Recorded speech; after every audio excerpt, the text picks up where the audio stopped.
Hello बच्चों, NEET VNM chemistry में आप लोगों का बहुत बहुत स्वागत है। तो बेसिकली बच्चों, अगर हम लोग राउंड लॉ पे जब बात किए तो राउंड लॉ में दो तरीके का सलूशन हम लोग डिस्कस करते हैं। एक आइडियल, दूसरा नॉन आइडियल। एक आइडियल सलूशन होगा, दूसरा नॉन आइडियल होगा। आइडियल को आदर्श, नॉन आइडियल को अनादर्श विलेन कहते हैं। ठीक है, तो इसमें हम लोग सबसे पहले देखने वाले हैं आइडियल सलूशन। आखिरकार आइडियल सलूशन होता क्या है, कहते किसे हैं, किस तरीके से एक एक बात को एक्सप्लेन करेंगे। तो सबसे पहले ध्यान से समझो आइडियल सलूशन होता क्या है। आइडियल सलूशन एक ऐसा सलूशन होता है जो हम कहते हैं कि हर एक कंसंट्रेशन टेम्परेचर में राउल्ट लॉ को फॉलो करता है। राउल्ट लॉ को फॉलो करता है, उसे हम लोग आइडियल सलूशन कहते हैं। वैसे तो एक्चुअल में दुनिया में कोई भी चीज परफेक्टली नहीं होता, परफेक्ट नहीं होता, आइडियल नहीं होता। ऐसा हम मान के चलते हैं कि आइडियल सलूशन है, लगभग ये राउल्ट लॉ को पूरी तरीके से फॉलो कर रहा है। ठीक है, तो वही मैंने लिखा है the solution which obey Raoult's law over the entire range of concentration are known as ideal solution. मतलब ऐसा सॉल्यूशन जो पूरी तरीके से राउल्ट लॉ को फॉलो करेगा उसे आइडियल सॉल्यूशन बोलेंगे। अब जरा यहाँ पे कहानी क्या चलती है, जरा ध्यान से समझो, जरा ध्यान से समझो। देखो इसमें होता क्या है कि जैसे मान लो हमारे पास कोई सॉल्यूट है, यहाँ पे सॉल्वेंट लेंगे, ठीक है, इनको मिक्स करेंगे, तो मिक्स करने पे क्या बनेगा, यहाँ पे सॉल्यूशन बनेगा। क्या बनेगा बेटा, सॉल्यूशन बनेगा। अब मैंने बताया था कि सॉल्यूट को पूरे चैप्टर में अपन बी मान के चलेंगे, सॉल्वेंट को ए मान के चलेंगे, तो सॉल्यूशन में क्या हो जाएगा, ए और बी हो जाएगा। क्लियर है। अब सॉल्यूट में हमारे जो बी है, तो यहाँ पर कोई हमारा अगर सॉल्यूट है, अगर यहाँ पे हमारा कोई सॉल्यूट है, तो इस सॉल्यूट में बी और बी के बीच में इंटरेक्शन होगा। यहाँ पर जो हमारे सॉल्यूट प्रेजेंट होंगे तो बी और बी के बीच में क्या होगा, यहाँ पे इंटरेक्शन होगा। इंटरेक्शन का मतलब होता है बेटा कोई फोर्स ऑफ अट्रैक्शन काम कर रहा होगा। अब यहाँ पर हमारा सॉल्वेंट है, तो यहाँ पर सॉल्वेंट में क्या होगा, जो हमारे ए है, ए और ए के बीच में इंटरेक्शन होगा, तो यहाँ पर प्योर सॉल्वेंट के बीच में इंटरेक्शन होगा। इंटरेक्शन का मतलब मैं फिर बता दे रहा हूं बेटा, यहाँ पे फोर्स ऑफ अट्रैक्शन की बात चल रही है। और यहाँ पर ये जब इनको मिक्स करेंगे आपस में, इनको जब आपस में मिक्स करेंगे तो यहाँ पर बनेगा, देखो ये हमारा सॉल्यूट, ये हमारा सॉल्वेंट, यहाँ पर बन जाएगा हमारा सॉल्यूशन। यहाँ पे हमारा बनेगा सॉल्यूशन और यहाँ पे ए और बी के बीच में क्या होगा, इंटरेक्शन होगा। क्लियर है।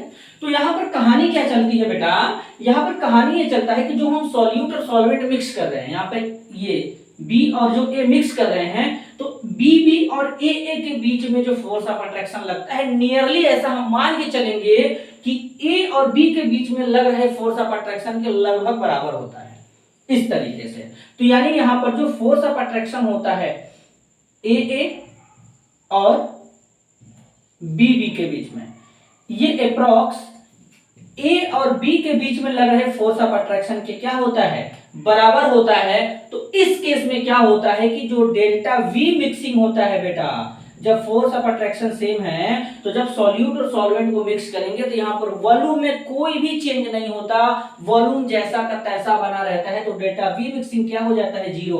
और यहाँ पर एंथैल्पी में भी कोई चेंज नहीं होता। ऐसा नहीं है कि जब ये सॉल्यूशन बनाते हैं सॉल्यूट और सॉल्वेंट को मिला करके, तो ये जो सॉल्यूशन बनेगा ये हमारा गर्म हो जाएगा या ठंडा होगा, ऐसा कोई सिस्टम नहीं है, ऐसा कोई यहाँ पर तरकीब नहीं होता है यहाँ पे। इसलिए डेल्टा एच मिक्सिंग जो होता है वो भी क्या होता है बेटा, जीरो होता है।